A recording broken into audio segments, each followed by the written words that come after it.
नमस्कार दोस्तों, स्वागत है आप सभी का आपके अपने YouTube channel mister SSC previous year में। ये जो आपका आज 13 सेट है, इससे पहले आपके 12 सेट हो चुके हैं। लिंक आपको डिस्क्रिप्शन बॉक्स में मिल जाएगा। ठीक है, उसके बाद आप हमसे ट्विटर पे भी जुड़ सकते हैं।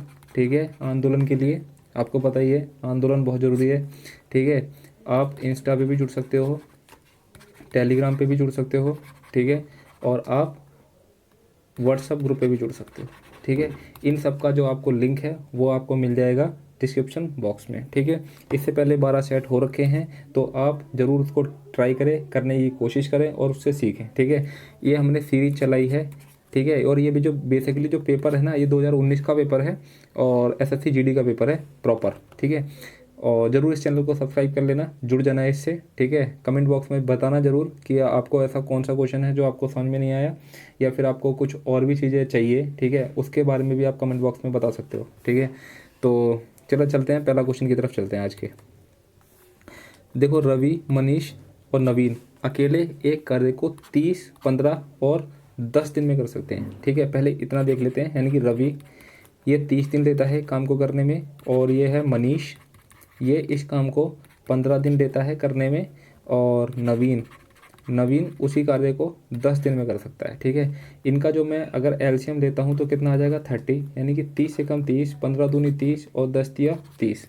ठीक है, ये इसके क्या आ गई, ये आ गई आपकी एफिशिएंसी। अब क्या कहता है कि परंतु रवि कार्य शुरू होने के 2 दिन पश्चात कार्य को छोड़ देता है। एक बार बताओ, रवि 2 दिन तक काम कर रहा है, इसके साथ में ये भी काम कर रहे हैं, यानी कि 3 2 5 और 1 6, यानी कि 6 इंटू में 2 दिन तक काम किया इन सब ने, तो कितना काम हो गया, यानी कि 6 दूनी 12। इसके बाद इसने रवि ने काम छोड़ दिया, अब कितना काम बचा है, तथा मनीष और 3 दिन के पश्चात कार्य छोड़ देता है। इसका मतलब मनीष ने 3 दिन और कार्य किया। ठीक है, मनीष और नवीन में 3 2 5 5 इनकी एफिशिएंसी हो गई, और इन्होंने 3 दिन और काम किया, यानी कि 5 दिया कितना हो गया 15, यानी कि टोटल कितना काम हो गया 15 और 12 कितना हो गया 27, यानी कि 27 काम हो चुका है, और जो टोटल काम है वो कितना है 30। तो आपका जो काम बचा है वो कितना बचा है 3 यूनिट। ठीक है, 3 यूनिट काम बचा है। अब कह रहा है कि नवीन शेष कार्य को कितने दिन में पूरा करेगा, यानी कि नवीन की एफिशिएंसी कितनी थी 3, यानी कि इसको हम 3 से भाग कर देंगे तो कितना दिन आएगा, यानी कि 1 दिन और लेगा। कौन लेगा, यानी कि नवीन उस काम को करने में 1 दिन और लेने वाला है। ठीक है, चलो देखते हैं नेक्स्ट क्वेश्चन की तरफ। बहुत आसान क्वेश्चन था, बेसिक क्वेश्चन था। ठीक है, नेक्स्ट क्वेश्चन देखते हैं, और हाँ शेयर कर दो जरूर। एक वर्ग ठीक है, एक वर्ग का परिमाप वृत्त के परिमाप के समान है। ठीक है, इसका परिमाप इसके समान है। ठीक है, इसका क्षेत्रफल दे रखा है, यानी कि पाई आर स्क्वायर इसका क्षेत्रफल होता है। इसको खोलूंगा, यानी कि 22 के बटे में 7 और आर का स्क्वायर इक्वल टू में कितना, यानी कि 24 और 64। ठीक है, 22 से कम 22, 22 से कम 22, 2 बच जाएगा, 22 से कम 22 4। ठीक है, 22 दूनी 44, यानी कि आर का स्क्वायर कितना हो जाएगा 112 इंटू में 7, यानी कि 16 सत्ते 12 होता है इंटू 7। जो ये खुलेगा ना, ये स्क्वायर है, तो आपका क्या खुल जाएगा, यानी कि यहाँ से 4 निकलेगा और यहाँ से 7, यानी कि 4 सत्ते कितना हो जाएगा 28, यानी कि जो इसकी रेडियस हो जाएगी वो कितनी हो गई 28, इसकी रेडियस हो चुकी है। ठीक है, अब क्या रहा है, तो वर्ग का क्षेत्रफल बताना है। वर्ग का क्षेत्रफल के लिए क्या पता है आपको, इसका क्षेत्रफल होता है वो होता है भुजा का स्क्वायर। इसके लिए आपको भुजा निकालनी पड़ेगी। आपको पता था कि इसका परिमाप इसके परिमाप के बराबर है। अगर मैं इसका परिमाप निकालता हूँ तो इसका परिमाप क्या होता है, यानी कि 2 पाई आर, यानी कि 22 के बटे में 7 इंटू में 28।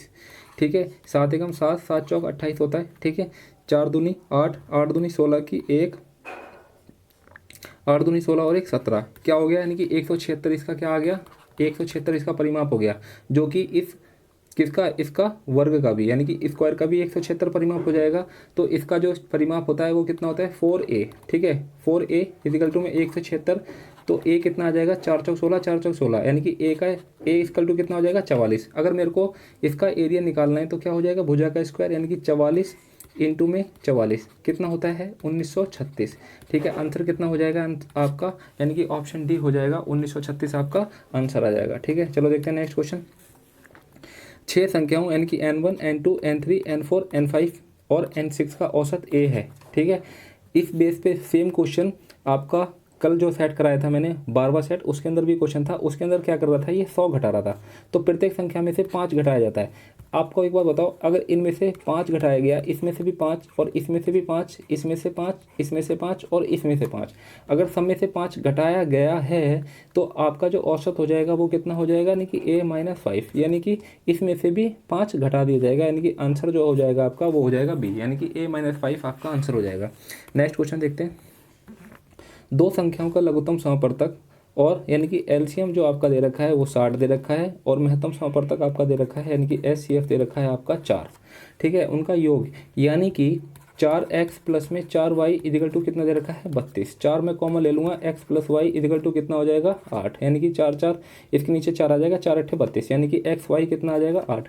अब मेरे को क्या करना है, अब मेरे को इसके पेयर बनाने हैं, यानी कि कैसे कैसे पेयर बन सकते हैं, यानी कि 7 प्लस 1 हो सकता है, ठीक है, 5 प्लस 3 हो सकता है, और क्या हो सकता है, यानी कि 2 प्लस 6 हो सकता है, और कोई पेयर बनता है, और कोई पेयर नहीं बनता है। अब मेरे को इसका नंबर निकालना है। अगर मैं 4 था, ठीक है, 4 को इससे मल्टीप्लाई करूँगा, 4 दूनी 8, 4 6 24, ठीक है, 4 6 24, ठीक है, ये हो गया, ठीक है। अगर मैं इसको निकालता हूँ, यानी कि 4 पंजे 20 और 4 तिया 8, 4 तिया 12, ठीक है। अगर मैं ये करता हूँ तो 4 सत्ते 28 और 4 एकम 4, ये बन जाएंगे। इनका एलसीएम कितना है, इनका एलसीएम है 60। अब एक बात बताओ, ठीक है, 28 और 4 का एलसीएम 60 हो सकता है क्या, कतई नहीं हो सकता, ठीक है। अंत इसका जो एलसीएम हो जाएगा वो कितना हो जाएगा, यानी कि 28 और 5 और 3 का जो एलसीएम हो जाएगा वो कितना होगा 60, और 8 और 24 का एलसीएम 60 होगा, नहीं होगा, ठीक है। तो इसका कितना हो जाएगा एलसीएम, इसका हो जाएगा 24। तो आपको पता है कि जो आंसर हो जाएगा, जो हमारा पेयर बनेगा वो 5 और 3 करके बनेगा, ठीक है। तो हमारे पास जो संख्या मिलेंगी वो क्या मिलेंगी, यानी कि 20 और 12।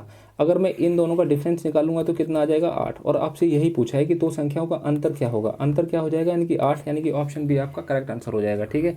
चलो देखते हैं नेक्स्ट क्वेश्चन की तरफ, ठीक है। पुनीत 60 किलोमीटर की गति से अपने दफ्तर जाता है और 90 किलोमीटर की गति से अपने घर वापस आता है, तो पूरी यात्रा के लिए पुनीत की औसत गति क्या होगी, यानी कि औसत गति का जो आपका फॉर्मूला होता है वो क्या होता है, 2 इंटू में एक्स इंटू में वाई अपॉन में एक्स प्लस वाई, ठीक है। 2x कितना हो गया, यानी कि 60, और y कितना हो गया, वो आ गया 90, और 60 और 90 कितना हो जाएगा, यानी कि x प्लस वाई कितना हो जाएगा 150। एक जीरो से ये एक जीरो कट गई, 3 दूनी 6, ठीक है, 3 पंजे 15, 5 एकम 5, 5 अट्ठे 40, 18 दूनी 36 दूनी कितना हो जाएगा, यानी कि 72 किलोमीटर प्रति घंटा आपका आंसर हो जाएगा। लेकिन इसमें क्या पूछ रहा है, इसमें वो पूछ रहा है मीटर प्रति सेकंड में। जब मीटर प्रति सेकंड में पूछ रहा है तो मैं क्या कर दूंगा, इसको 5/18 से क्या कर दूंगा, भाग कर दूंगा, यानी कि 18 एकम 18, 18 दूनी 6, 18 54, 18 चौक 72, यानी कि 4 पंजे 20, यानी कि 20 मीटर प्रति सेकंड आपका आंसर हो जाएगा, यानी कि ऑप्शन डी आपका करेक्ट आंसर हो जाएगा, ठीक है। आप इसके अंदर 72 मीटर सेकंड, अगर आपने ये नहीं पढ़ा ना और आपने ये पढ़ा मिस कर दिया तो आप इसको गलत करके आ जाओगे, इतना सॉल्व करने के बावजूद भी आप इसको गलत करके आ जाओगे, ठीक है। चलो देखते हैं नेक्स्ट क्वेश्चन। यदि मनोज 486 में 324 टॉफियाँ खरीदता है तो 50% लाभ कमाने के लिए उसे 90 में कितनी टॉफियाँ बेचनी चाहिए। अब एक बात बताओ, 486 में वो 324 टॉफियाँ खरीदता है, ठीक है, 486 रुपये में, ठीक है। अब एक बार बताओ, 486 में यानी कि 324 के बटे में 486 और 90 रुपये में कितनी टॉफियाँ आएंगी, ठीक है, 9 एकम 9, ठीक है, 9 पंचे 45, 9 चौक 36, 54 एकम 54, 54 छः के कितना हो जाएगा 324, यानी कि जो आपकी 90 रुपये में आपके पास कितनी टॉफ़ी आ जाएंगी 60, ठीक है। अब आपको प्रॉफिट में बेचनी है टॉफ़ियाँ। अब एक बार बताओ, 50% को आपका क्या कमाना है, फ़ायदा कमाना है, यानी कि 60, यानी कि ये जो आपको दे रखा है 150% इंटू में ये 100 की निकालनी है, ठीक है। तो 0 से 0 कट गया, ठीक है, 3 दूनी 6, 3 पंजे 15, 5 दूनी 10, यानी कि 20 दूनी 40, यानी कि अगर इसको 50% फ़ायदा कमाना है ना तो इसको 90 रुपये में कितनी टॉफ़ियाँ बेचनी पड़ेंगी 60, तब जाके इसको 50% फ़ायदा होगा, ठीक है। अब ऐसे देख लो कि अगर मैं 40 का 50% निकालता हूँ तो कितना आ जाएगा 20, 20 और 40 जोड़ूंगा तो कितना हो जाएगा 60, देखो 60 ही तो बेच रहा है, ठीक है। ये क्या हो गया इसका, ये इसका सीपी हो गया, यानी कि 90 में ये 60 टॉफ़ियाँ खरीद रहा था तो उसको कम में बेचना पड़ेगा, यानी कि 90 रुपये की कम टॉफ़ियाँ बेचना पड़ेगा, तभी तो उसको फ़ायदा होगा ना। तो बिल्कुल यही चीज़ है कि 90 रुपये में अगर वो 40 टॉफ़ियाँ बेचेगा तो उसे 50% का फ़ायदा हो जाएगा। ठीक है, चलो देखते हैं नेक्स्ट क्वेश्चन। 10,640 की राशि 5% की साधारण ब्याज दर से 3724 ब्याज अर्जित करती है, तो एक्स का मान क्या है। देखो इसके अंदर जो फार्मूला लगेगा वो विश्व प्रसिद्ध फार्मूला है, हम काफ़ी स्कूल टाइम से उसको पढ़ रहे हैं। वो क्या होता है, P इंटू आर इंटू में T अपॉन में क्या होगा 100 इक्वल टू में कितना हो जाएगा, यानी कि 3724। ठीक है, P कितना है, P है 10,640 इंटू आर कितना है, यानी कि 5%, और जो T है वो आपको निकालना है। ठीक है, इसको सॉल्व करेंगे, 1 जीरो से ये वाला जीरो कट गया, 5 एकम 5, 5 दूनी 10, 2 एकम 2 पंजे 10, 2 तिया 6, 2 दूनी 4। ठीक है, x इजिकल टू में 3724 अपॉन में 532। ठीक है, इसको भाग कर देंगे, 2 6 के 12, लगभग 6 से 6 पंजे 30, 8 से चला जाएगा। ठीक है, यानी कि 532 एकम और ये 8 से चला जाएगा, यानी कि इसका जो आंसर हो जाएगा वो कितना हो जाएगा, 8 इसका आंसर हो जाएगा, यानी कि 8 वर्ष इसका करेक्ट आंसर हो जाएगा। ठीक है, चलो देखते हैं नेक्स्ट क्वेश्चन की तरफ। सुमित, रवि तथा पुनीत, यानी कि सुमित, ठीक है, सुमित रवि और पुनीत, सुमित और रवि पुनीत यानी कि 45,000, 81,000 और 90,000 निवेश करते हैं, यानी कि 45,000, 81,000 और ये 90,000 निवेश करते हैं। अब मेरे को क्या करना है, इसमें से मेरे को एक चीज़ देखो, ये जो 3 जीरो है ना सब में से हटा दो, ये 3 जीरो मैंने सब में से हटा दिया, और कुछ तो कॉमन होता है, हाँ 3 जा रहा है कॉमन, 3 एकम 3, 3 पंजे 15, 3 दूनी 6, 3 सत्ते 21, 3 तिया 9। ठीक है, ये और भी जा रहा है 3 से। ठीक है, 3 पंजे 15, 3 निम 27 और 3 धाम 30। जितना छोटा हो सकता है ना आप उतना छोटा करेंगे इसको। ठीक है, और वर्ष के अंत में कुल लाभ 4800 होता है। कुल लाभ का 30% चैरिटी में दिया जाता है, यानी कि अगर मैं 4800 का 30% चैरिटी में दे दूंगा तो हमारे पास कितना बचेगा, यानी कि 70% जीरो, यानी कि 2 जीरो से ये 2 जीरो कट जाएंगे, 1 7 8 56 की 6 हासिल लगी 5, 7 चौक 28 और 5 कितना हो जाएगा, यानी कि 33। कितना आ जाएगा, यानी कि 3360 आ जाएगा। ठीक है, 3360 हो गया। अब क्या कह रहा है ये, सुमित का हिस्सा बताना है। सुमित का हिस्सा कितना है, यानी कि 5 यूनिट है, यानी कि 10 और 9 कितना हो जाएगा, 19 और 5 कितना हो जाएगा 24, यानी कि 5 के बटे में कितना हो जाएगा 24। ठीक है, ठीक है, 12 दूनी 24, 12 दूनी 24, 6 3 9, 12 अट्ठे 96, 2 एकम 2, 2 एकम 2, 2 चौके 8 0, 14 पंचे कितना हो गया 70, यानी कि आपका जो आंसर हो जाएगा वो कितना हो जाएगा, यानी कि 700 रुपये। सुमित का हिस्सा कितना हो जाएगा 700 रुपये। हमने क्या किया, हमारे पास ये राशि थी, यानी कि 45,000 सुमित लगा रहा था किसी व्यवसाय में, और रवि लगा रहा था 81,000 और पुनीत लगा रहा था 90,000। हमने इसको जितना छोटा हो सकता था उतना छोटा किया।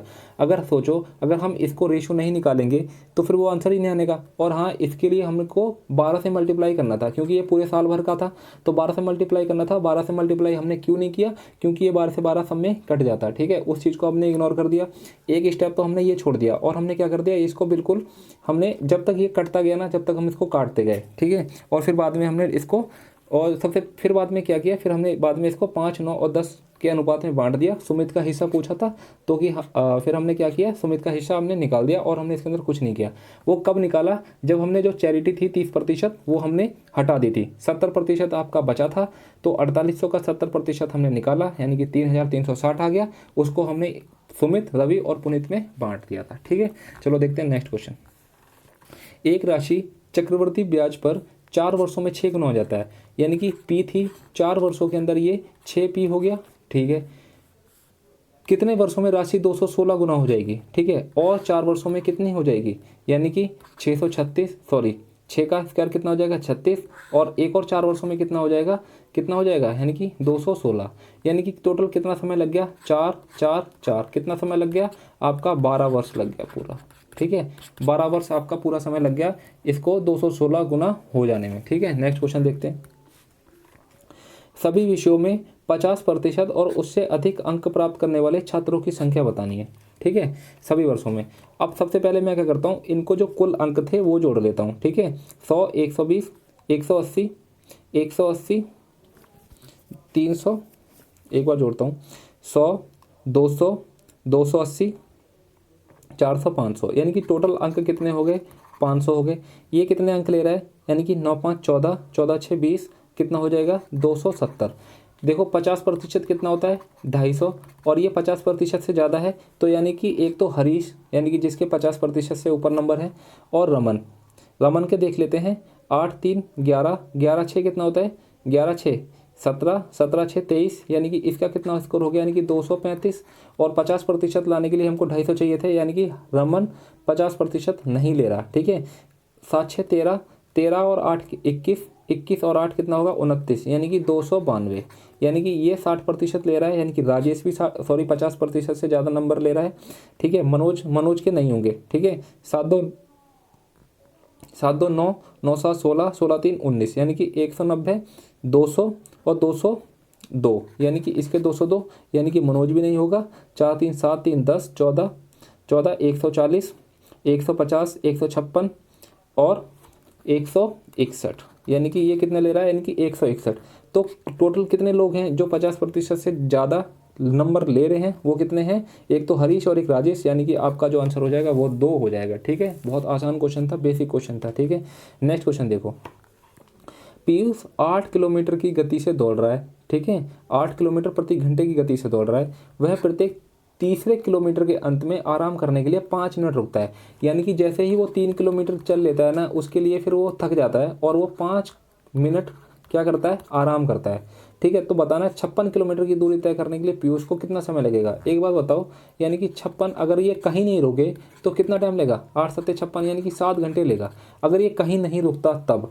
अब एक बार बताओ, ठीक है, अब एक बार बताओ, अब ये 3 किलोमीटर के लिए, तो देखो 56 को 3 किलोमीटर करेगा, यानी कि 3 एकम 3, 2 बच गया, 3 अट्ठे 24, लगभग ये 18 बार रुकेगा। ठीक है, 18 बार रुकेगा और 5 मिनट के लिए रुकता है। एक बार रुकेगा तो 5 मिनट लेगा, तो 18 पंचे कितना हो गया 90, यानी कि टोटल ये 90 मिनट क्या करता है, ये 90 मिनट करता है आराम। तो 90 मिनट का मतलब क्या हो गया, यानी कि 1 घंटा 30 मिनट। ठीक है, तो 7 घंटे तो ले ही रहा था और 1 घंटा 30 मिनट ये ले रहा है, यानी कि टोटल कितना समय ले रहा है, यानी कि 8 घंटे 30 मिनट लेगा, यानी कि 56 किलोमीटर तय करने में। यानी कि आपका जो आंसर हो जाएगा वो ऑप्शन बी हो जाएगा। ठीक है, चलो देखते हैं नेक्स्ट क्वेश्चन क्या कह रहा है। नीचे दिया गया आंकड़ा उन व्यक्तियों की संख्या दर्शाता है जिन्होंने एक निश्चित राशि की बचत की है। इसके लिए सबसे पहले हम क्या करेंगे, एक होता है सी एफ बोले तो कॉम्युलेटिव फ्रीक्वेंसी। ठीक है, 1 4, 4 और 4 8, 8 2 10, 10 और 1 11, 11 और 1 12, 12 2 14। ठीक है, अब हम क्या करेंगे, सबसे पहले इसको हमें अरेंज ऑर्डर में करना है। ठीक है, यानी कि 5 जो 5 बचत की है 5 रुपए की, वो कितने लोग हैं, 1। 15 की बचत करने वाले कितने लोग हैं, यानी कि 3 लोग हैं।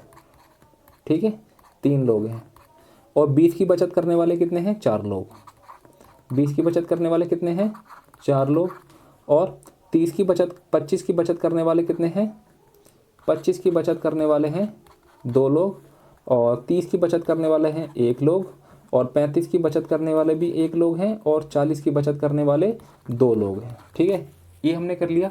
अब देखो कितने लोग थे टोटल, यानी कि 14 लोग थे। इसको हम क्या कर देंगे, 2 से भाग कर देंगे, यानी कि 7th नंबर। ठीक है, 7th प्लेस, 1 2 3 4 5। ठीक है, 5, यानी कि 20 फ्रिक्वेंसी कहाँ पे है, यानी कि इस पे कितना आ रहा है, यानी कि 8।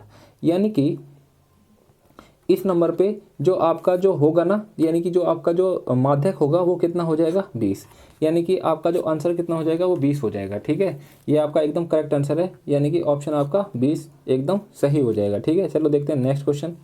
एक लंबरते बेलन की ऊंचाई कितनी है, 16। इसके आधार का व्यास कितना है, 3.5 सेंटीमीटर। तो बेलन का आयतन कितना होता है, यानी कि पाई आर स्क्वायर एच, यानी कि 22 के बटे में 7।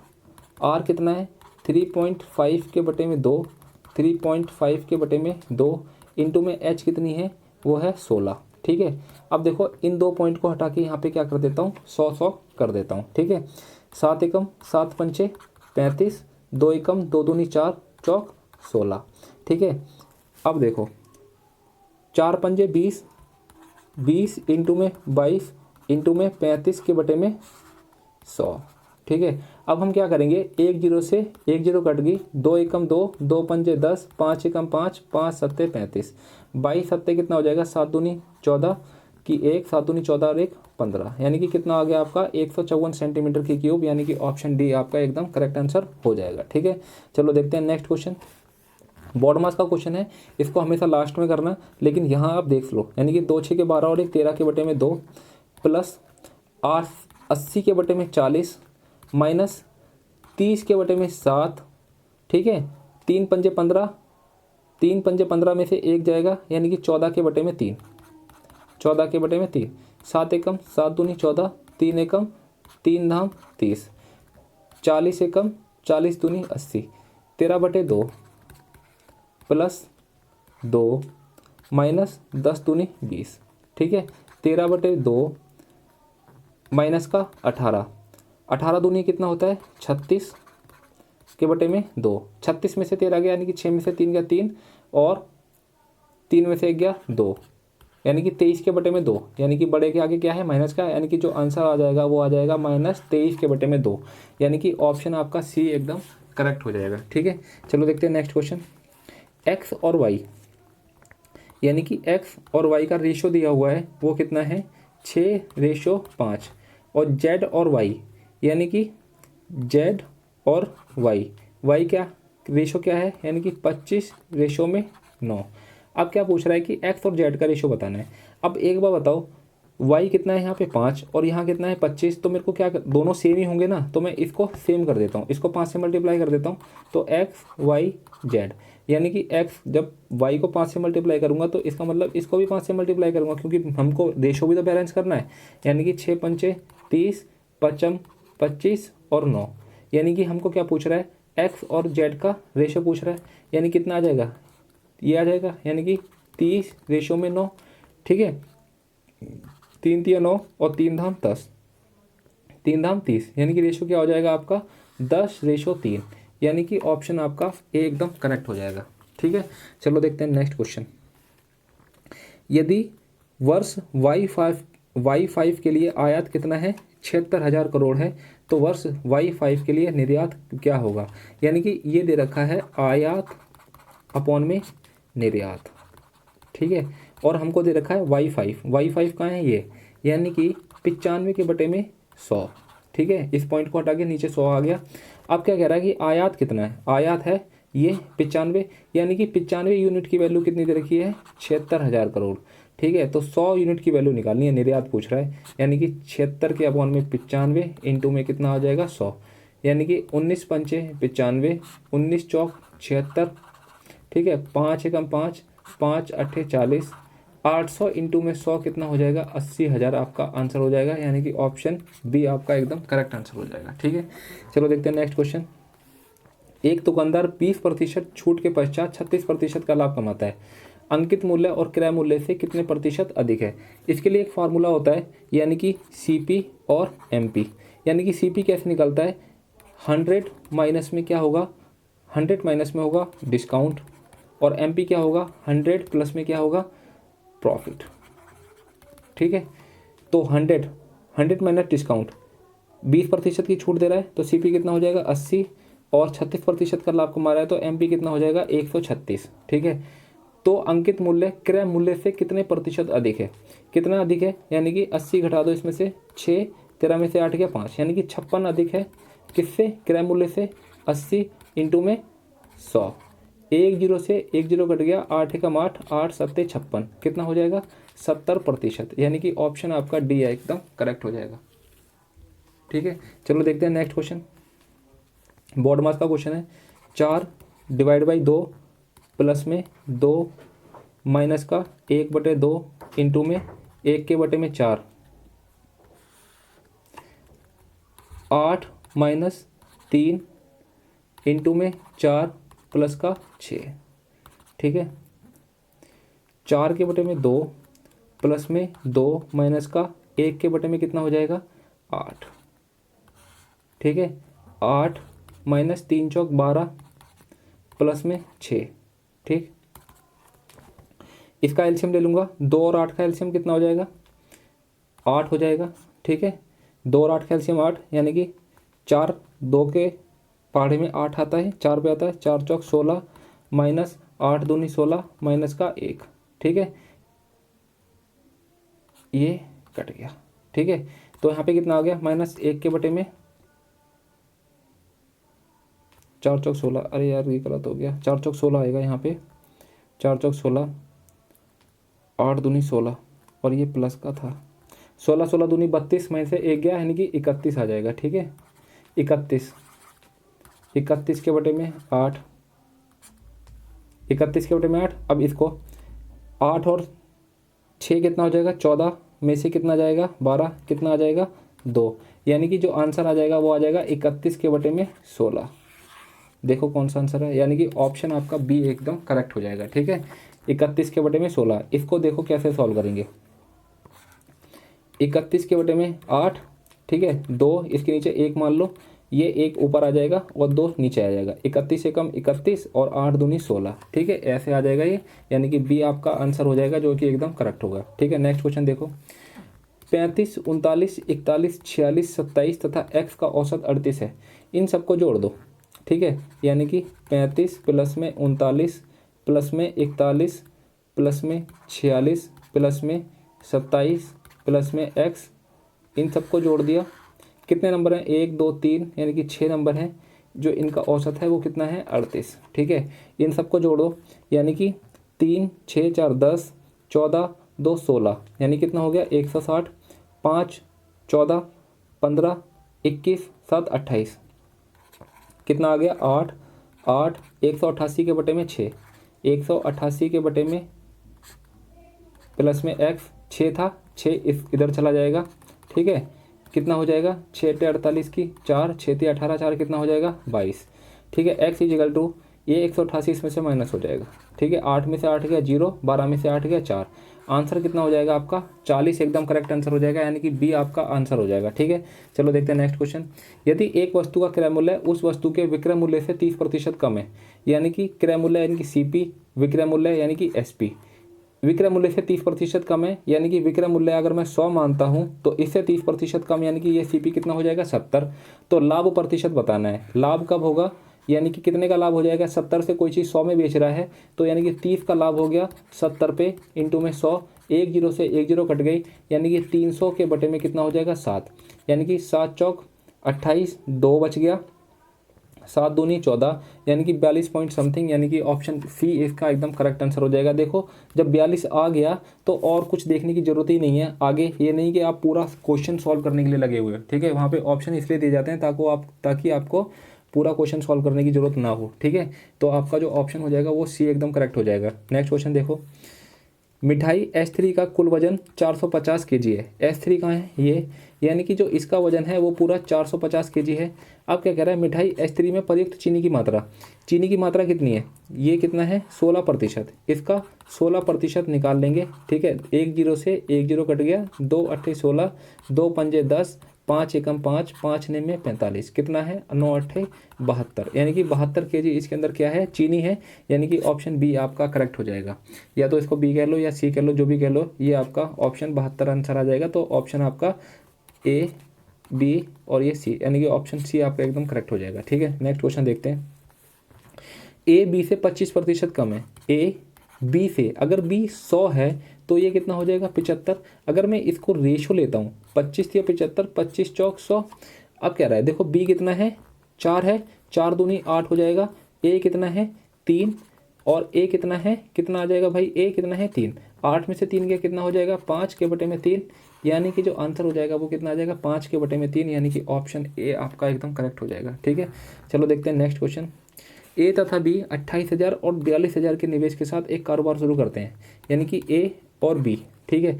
मैंने कहा था इसके बाद कितने जीरो हैं 3, इसके बाद भी 3 जीरो हैं, काट देंगे जीरो, और देखो 2 से कट रहा है, 7 से कट रहा है, वैसे तो देखा जाए 7 चौक 28, 7 6 42, 2 दूनी 4, 2 तिया 6, यानी कि जो इसका रेशो आ गया वो कितना आ गया 2 रेशो में 3।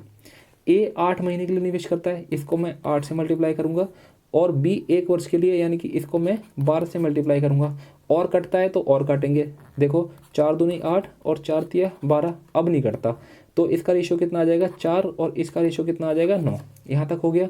यदि वर्ष के अंत में कुल लाभ कितना है, यानी कि 211.25। अब क्या कह रहा है बी का हिस्सा, बी का हिस्सा कितना भाई 9, यानी कि 9 और टोटल कितना है, यानी कि 9 4 13, ठीक है, ठीक है। जो आपका आंसर हो जाएगा, देखो यहाँ 13 है और ये 9 कटेगा नहीं किसी भी हालत में, तो आंसर क्या रहने वाला है, 9 का मल्टीपल रहने वाला है। मुझे ये सब करने की जरूरत नहीं है, मैं ऑप्शन चेक करूँगा। ठीक है, 6 2 8 और एक 9, 5 2 7, ये 9 का मल्टीपल नहीं है। 6 2 8 और एक 9, 5 और 9, ये हो सकता है। ठीक है, 7 3 10 20 21, ये भी नहीं होगा। 8 और एक 9, 5 4 9 यानी कि 2, ये भी नहीं होगा। ठीक है, देखो आंसर जो आपका दिखाना वो कितना है, 146 25, यानी कि आंसर बी आपका हो जाएगा। आप चाहें तो इसको सॉल्व भी कर लेना, मैंने आपको डायरेक्ट बता दिया आंसर कितना हो जाएगा, यानी कि 146 25। मैंने कोई मल्टीप्लाई नहीं करी, सिर्फ ये चीज़ देखा है कि इसके अंदर 9 का गुणज है और ये आंसर जो होगा वो 9 का गुणज जरूर होगा, क्योंकि जब मैं इस 13 को इससे काटूंगा ना तो 9 पे कोई फर्क नहीं पड़ने वाला। ठीक है, आप ऐसे समझो कि 9 इंटू में 4 है, जब मैंने इसको मल्टीप्लाई करी ना, इसको कितना आ गया, 9 चौक 36 आ गया कि नहीं। यानी कि क्या बताओ, आप बताओ, क्या 36 9 के टेबल में नहीं आता, आता है का। आप बताओ 4 के टेबल में 36 नहीं आता, आता है ना। तो बस यही है कि जब मैंने इसको, ये जो ये है और ये 13 से कट जाएगा पूरा, जो भी कटेगा जितना बचेगा, उसके बाद में यहाँ पे मान के चलो कुछ भी बच गया, x बच गया। अब जब x को 9 से मल्टीप्लाई कर दिया जाएगा तो कितना हो जाएगा, 9x। अब बताओ जो भी आंसर होगा क्या 9 से मल्टीपल नहीं होगा, वो होगा। तो बस मैंने वही चेक कर लिया, तो आंसर क्या आ जाएगा आपका, बी आ गया। ठीक है, इसके अंदर और कोई ऑप्शन है ही नहीं जिसके अंदर मेरे को कन्फ्यूजन हो सकती थी। ठीक है, जब दो ऑप्शन मैचिंग करते तब आप कैलकुलेशन कर सकते थे आगे, वरना कैलकुलेशन की कोई ज़रूरत नहीं है। ठीक है, चलो देखते हैं नेक्स्ट क्वेश्चन। यदि एक वर्ग के विकर्ण की लंबाई, देखो ये एक वर्ग है, ठीक है, ये वर्ग है, एक वर्ग के विकर्ण की लंबाई 14 है, यानी कि ये देखो। अब एक बात बताओ, अगर ये a है, ये a है, तो ये कितना हो जाएगा, a√2 हो जाएगा कि नहीं। बिल्कुल ठीक बात है, यानी कि a√2 की वैल्यू कितनी दे रखी है, 14 सेंटीमीटर। तो a की वैल्यू कितनी हो जाएगी, 14 के बटे में √2 सेंटीमीटर। जब आपको पता है इसका मैं क्षेत्रफल निकालता हूँ तो क्या होगा, यानी कि भुजा का स्क्वायर होगा कि नहीं। ठीक है, 14√2 इंटू में 14√2, 14 को 14 से मल्टीप्लाई करूँगा तो कितना हो जाएगा 196, और √2 इंटू में √2 कितना हो जाएगा 2। ठीक है, इसको मैं भाग करूँगा तो 2 एकम 2, 2 में 18, 2 8 16, कितना आ जाएगा 98। यानी कि आंसर कितना हो जाएगा, आंसर इसका सी हो जाएगा, यानी कि 98 सेंटीमीटर का स्क्वायर, यानी कि ऑप्शन सी एकदम करेक्ट हो जाएगा। ठीक है, अब देखो नेक्स्ट क्वेश्चन देखो। ए अकेले एक कुर्सी 40 दिन में बना सकता है, यानी कि ए अकेले 40 दिन में बना सकता है, बी अकेले 24 दिन में बना सकता है। ठीक है, ए तथा बी बारी बारी एक एक दिन कर कार्य करते हैं तथा ए पहले दिन कार्य शुरू करता है। समझ गए सारी बात, क्या कह रहा है कि ए अगर कुर्सी बनाना स्टार्ट करता है ना तो 40 दिन में सारी कुर्सी बना लेता है जितनी होती हैं। इसी तरीके से अगर बी काम स्टार्ट करता है वो 24 दिन में सारी कुर्सी बना लेता है। अगर मैं इसका एलसीएम निकालता हूँ तो कितना आ जाएगा 120, यानी कि 40 दिया 120 और 24 पंचे 120, ये क्या हो गया, यानी 3 और 5 किसका क्या है, ये इसकी एफिशिएंसी है। यानी कि ए 3 की स्पीड से बनाता है और बी 5 की स्पीड से बनाता है। क्लियर इतनी चीज़।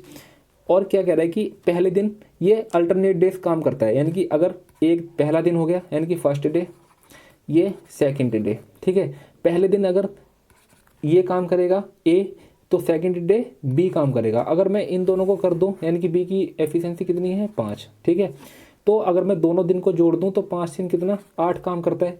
अगर मैं 120 को अगर मैं 8 से मल्टीप्लाई कर दूं, 8 एकम 8, 8 एकम 8, 4 बच गया, 8 पंचे 40। ठीक है, यानी कि ये 2 दिन में कर रहे हैं, यानी कि 2 दिन में कितना यूनिट काम कर रहे हैं 8। तो इसको मैं 2 से मल्टीप्लाई कर देता हूँ, कितना आ जाएगा 15 दूनी 30, यानी कि टोटल कितने दिन लगेंगे आपको 30 दिन लिखने वाले हैं। आंसर आपका हो जाएगा ए। और इसी के साथ अपने जो 25 क्वेश्चन है वो बहुत अच्छी तरीके से हमारे ख़त्म हो गए हैं बेहतरीन ढंग से। अब आपको बताना है कि आपको कैसा लगा, आपको चीज़ें समझ में आई या नहीं आई, या कहीं आपको फिर भी डाउट है तो आप ज़रूर उस चीज़ को कमेंट करें। ठीक है, और इस चैनल को ज़रूर सब्सक्राइब करें। ठीक है, फिर मिलते हैं नेक्स्ट सेट के साथ, तब तक के लिए जय हिंद जय भारत।